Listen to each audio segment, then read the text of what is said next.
Go ahead and start the meeting. Yeah, hold on. We're having a technical difficulty here.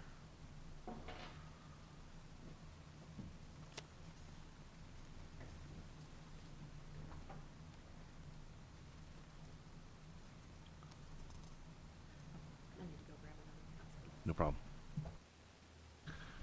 We'll postpone this while we change the batteries out.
Okay, this is May 12th, 2022 meeting of Jefferson City Planning and Zoning Commission.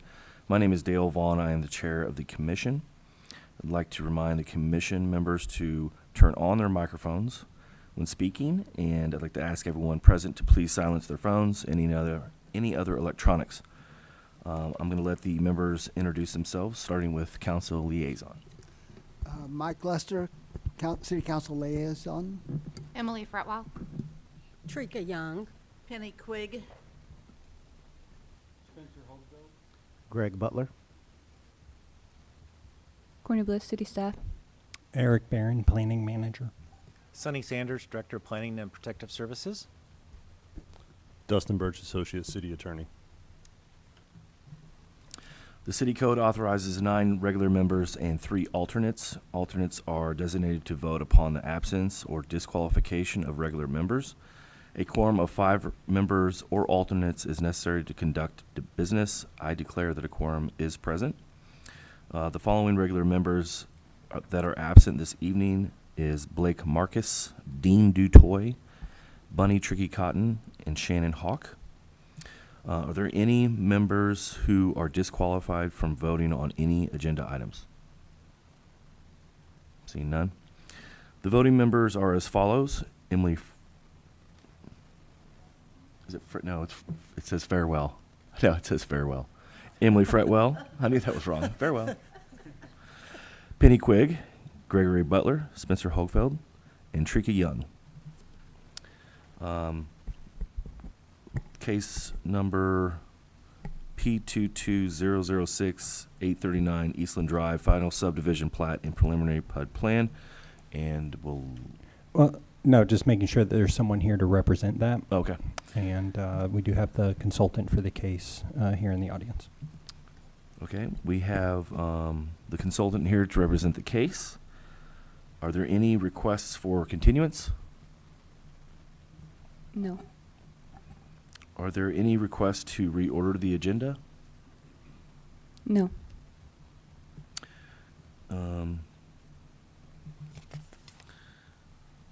Is there a part where we talk about the correspondence, or is that later on? We did receive an email from somebody, so I didn't. Oh, is it number 5? Okay. Courtney, will you please read the format of the hearing in order of testimony? Okay. I'd like to briefly describe the procedures of the commission. The proceedings of the meeting are being recorded, so please step to the microphone when you speak and give your name and address for the record. The standard order of each case is as follows. After introduction of the request by city staff, the applicant or their consultant will provide information on the request. The opening presentation by the applicant shall be limited to 10 minutes unless additional time is granted by the commission. The applicant shall have an additional 3 minutes for closing testimony if requested. We will then ask to hear from supporters of the request. We will then ask to hear from opponents of the request. We will then ask to hear from anyone else who wishes to speak on the request. Testimony shall be limited to 3 minutes each unless additional time is granted by the Commission. City staff will then make their recommendations on the request. In order to reduce the time necessary to hear an application, references to printed materials, including staff reports and applicable findings, shall not be read into the record unless directed by the Commission. The Commission will then close testimony from the floor. The Commission will then discuss a proposal, then make its determinations with reasons. The form motion shall be positive, that is, that the motion shall be made to accept the request as presented, or with modifications, stipulations, or conditions. A final vote will be taken with ayes in favor, nays opposed. The chair shall announce the results of the vote, specifying the number of votes cast in favor and the number of votes cast against. The following documents are entered as exhibits for all items under consideration at this meeting: the City Code of the City of Jefferson as amended, the Comprehensive Plan and Land Use Map, copies of applications under consideration, a list of property owners to whom notices were sent, the affidavit of publication of the public notice in the newspaper, copies of drawings, plans, and/or renderings under consideration, letters or memoranda from staff, staff reports, minutes of proceedings, correspondence or other materials submitted by the public or the applicant. Rules of procedure for the Jefferson City Planning and Zoning Commission. These items are a public record and available for inspection through the Department of Planning and Protective Services or through the Office of the City Clerk. Please be advised that any items that are presented, distributed, or otherwise received pertaining to the cases under consideration become the property of the Commission. This includes any photographs, drawings, petitions, and letters. Thank you, Mr. Chair. Thank you, Courtney. Can I have a motion to adopt the agenda as printed or recorded? Move to adopt the agenda as printed. I'll second. All in favor say aye. Aye. All opposed, nay. Motion carries. Can I have a motion to approve the regular meeting minutes of April 14th, 2022? So moved.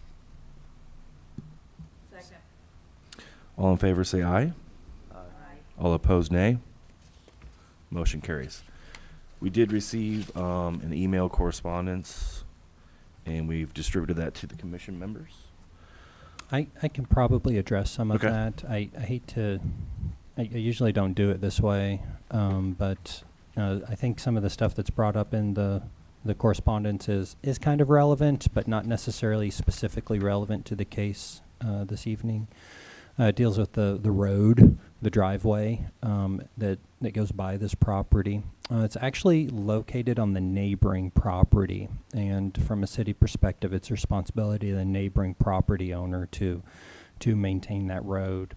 Now, this entire development where the one case on the agenda this evening is located is contained within a commercial. They have an agreement in place, as many commercial developments in urban areas do, regarding a lot of the rights of access and maintenance of areas, and so that would really be the applicable thing with respect to that driveway. But I know that our code enforcement, our property inspectors, have actually issued notices on that driveway needs to be repaired, needs to be maintained to the property owner whose property is located on, and they've done that for a number of years. The property owner has gone out there and filled in potholes in order to make it drivable again. And I've driven out there recently. I think it's due for that again, and so I think it's been brought to the property inspector's attention again. But it's not located on the property that's in question, that's up for before you tonight. It just happens to serve it. Hopefully that kind of addresses the content of the letter. It's not necessarily a private street. It's a commercial driveway, but it's a private matter that the city's not directly involved in the ongoings within that entire commercial development. But our code enforcement staff have noticed the property owner up in the past and will do so again when necessary in order to maintain that road. So hopefully it won't bear on the specific proposal tonight. I do have a question about that. That is the road that is in between the two buildings that go to Gerbs, is that right? Yes, that is Okay. correct. And so that's a private drive with a easement for anybody that needs to go through there? It's a private drive for the, I believe it legally would be for the use of the shopping center there, so not necessarily a dedicated easement on top of the thing, but there's an agreement in place that all the businesses of the shopping center can use each other's driveways and such. Got it. So is there an association for that? There's an agreement in place. Agreement. Okay. Yep.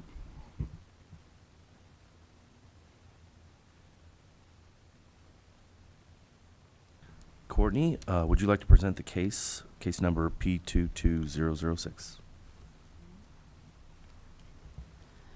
Okay, so this is a aerial photograph showing the zoning of the area, and primarily the zoning that surrounds that particular, well, first the location. It is located south of Highway 50 and 63, and then east of Eastland. It is the lot that is to the, well, as far as the zoning goes, the zoning to the north is residential, and then to the east there is PUD, and it has uses such as retail, finance, and then to the south it is zoned PUD as well, and it has things like restaurants, retail, and finance. And there's also a Capital Region Urgent Center there in that little retail building. And then to the west is also PUD, and then a little further is the C1 commercial, and then there's of course residential zoning there too. And then what they're proposing to do in the lot there right next to west of Gerbs is they want to place an auto zone, and the land use is auto parts retail sales store. And let's see, let's move on to, so a little bit of the history behind this is it originally was a C4 plan that was in place that started way back in the 80s, and it has progressed to this day. And in 2002, it went from being C4 to a PUD zoning designation. And so what it has happened is it's kind of transitioned from being primarily residential to including commercial uses. And in 2002, there was a code update or revision of the code extensively, and it included transitioning designations of C4, M3, and MH to PUD. And let's see. Okay, so what's on the screen there too is, well, let me back up. The left image is the aerial image showing that lot, and then I'll click that back. That is a more close-up of that lot, particular lot that that is part of that proposal, the final subdivision plat and the preliminary PUD plan. And on the right is two images showing that lot looking towards Gerbs, and then the other one looking towards that other retail shop building.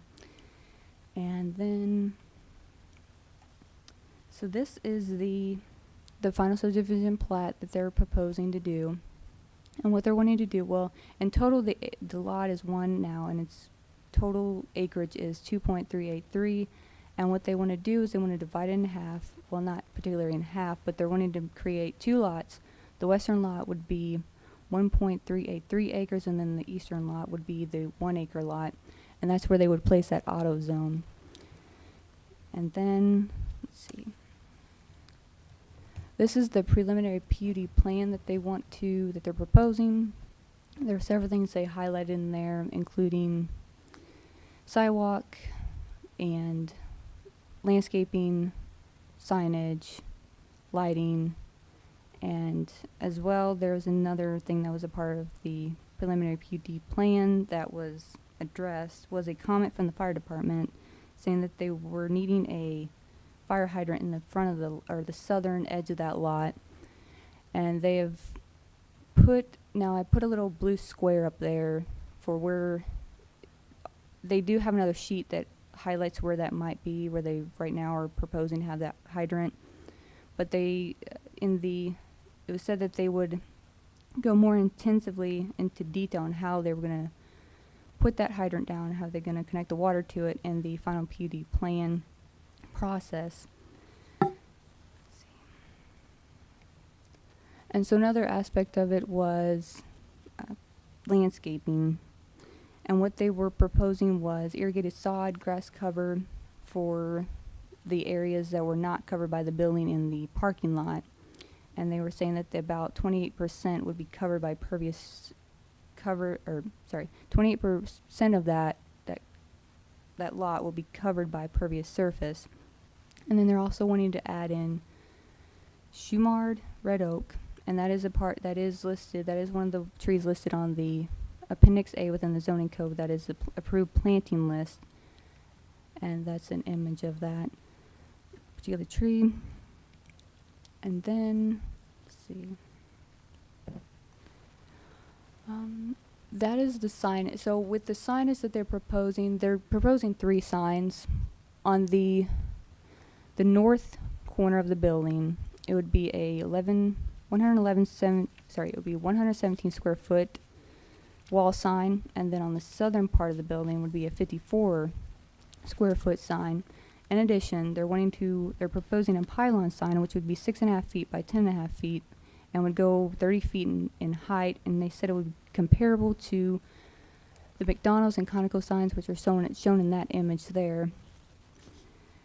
In addition, like I've said, they have proposed sidewalks, which would run. Let's see if I can go back.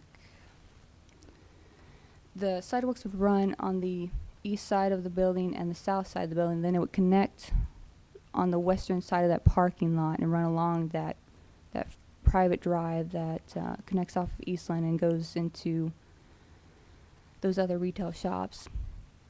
And let's see, as far as parking goes, they proposed 36 spaces, which would be 25 on the east side, and then it would be 26 on the east side, and then 9 on the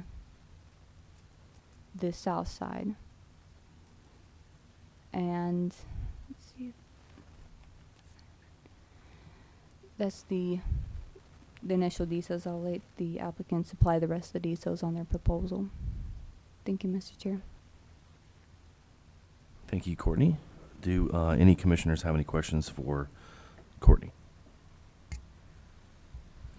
Okay, seeing none. Do any commissioners have any questions for staff? Okay. We'll go ahead and move on to who would like to present the case. State your name and address.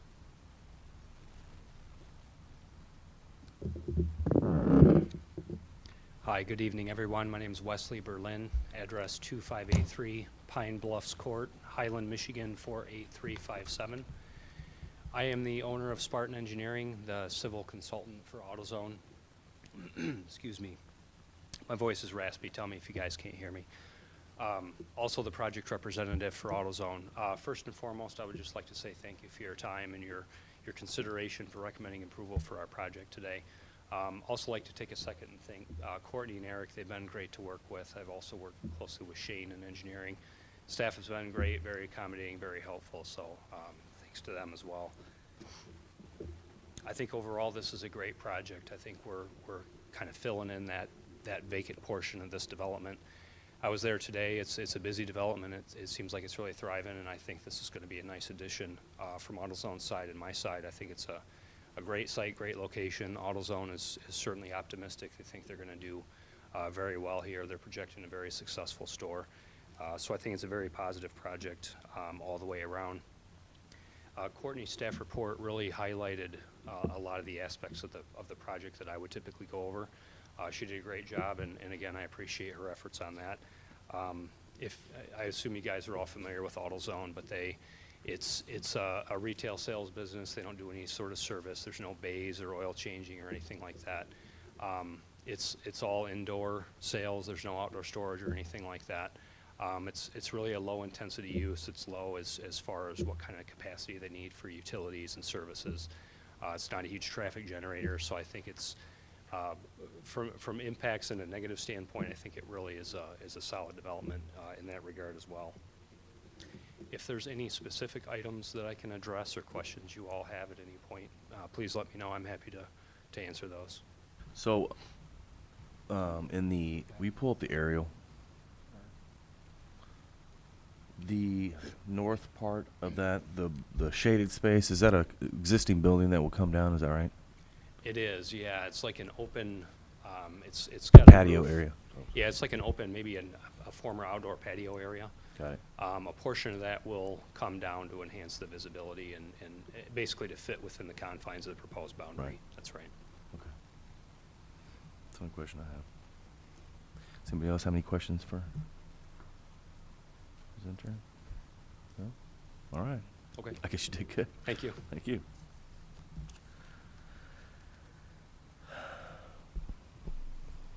Is there anyone else in the audience that would like to speak? Excuse me, I lost my place. Speak in favor of this request. Is there anyone who would like to speak in opposition of this request? Seeing none. Is there anyone who would like to just speak on this request? Seeing none. We will close testimony, and Courtney will have you do the staff report. Okay, so there were several aspects that were looked into on both the final subdivision plat side and the preliminary PUD plan side.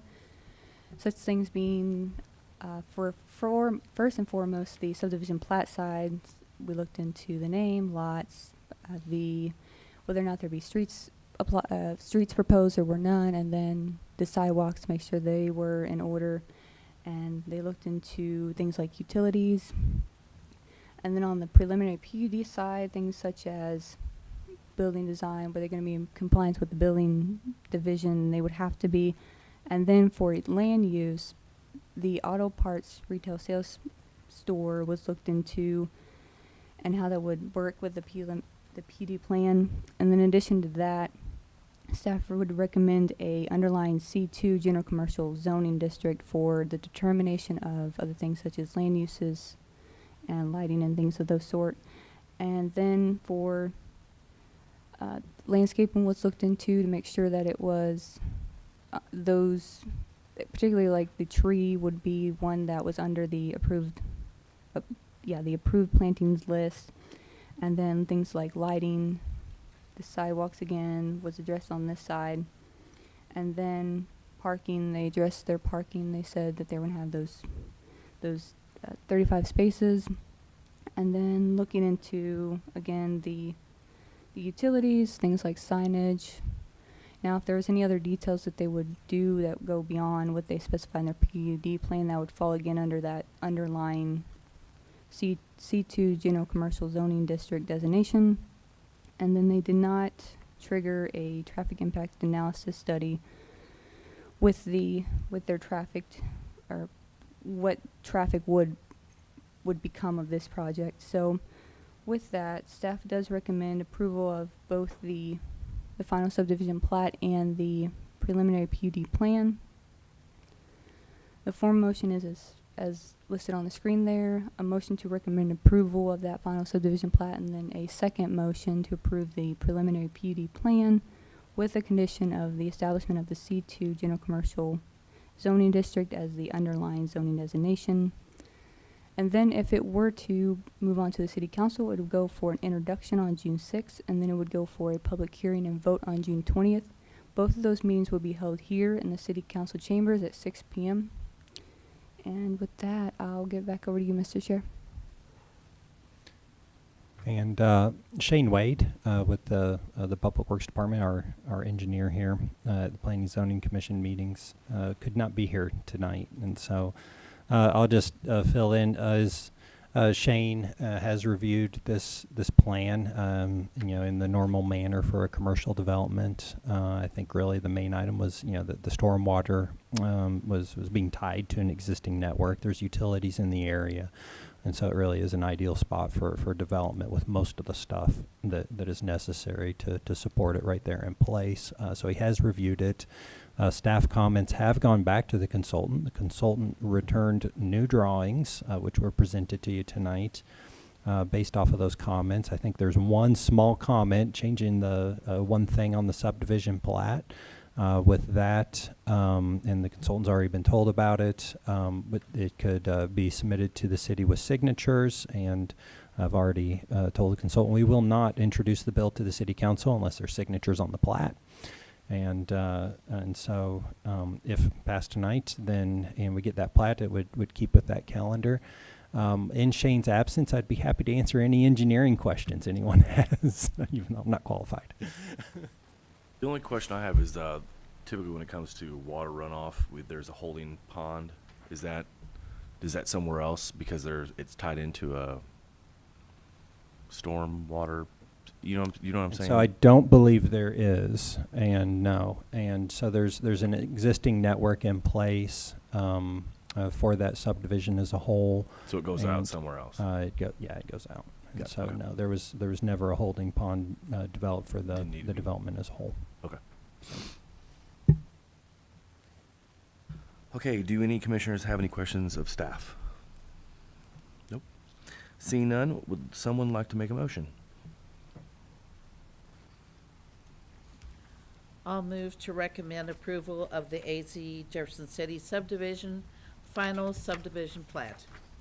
Second. Okay. All in favor say aye. Aye. All opposed, nay. Motion carries. I'm And supposed to ask if there's any discussion. The second motion as well. Oh, what's that? The second one? Yeah, it's a two-parter. I can make a motion to recommend approval of the preliminary PUD plan for property addressed as 839 Eastland Drive with the following condition: establishment of an underlying zoning district of C2 General Commercial for the purpose of determining permitted uses, signage, and lighting. It's a mouthful. Second? Second. Second? Okay. All in favor say aye. Aye. All opposed, nay. Motion carries. Okay, we'll move on to staff updates from Eric. I've only got one case sitting beyond the Planning Zoning Commission right now. That's the rezoning and PUD plan for 101 Jackson Street was introduced to the City Council at their last meeting and be scheduled for hopefully for approval at their upcoming meeting this Monday. And that's all I have to report. That was the fiveplex there on Jackson Street, being done by Transitional Housing. Okay. If we don't have anything else, No, I think most of you heard Candace Moore had submitted her resignation. She's a member that was appointed just very recently, attended one meeting, and had moved out of the city limits, and so had to resign. And so at least that's the message that was sent to us. And so with that, there are appointments that are sitting on the city council agenda for this coming Monday, and so perhaps next meeting we might have some new members and some members that have graduated from alternate status to regular membership status. Okay. So all right. Anything else? Good. I think that's all I have. Very All short right. meeting. All right. Okay, well, stay cool out there. I declare this meeting adjourned.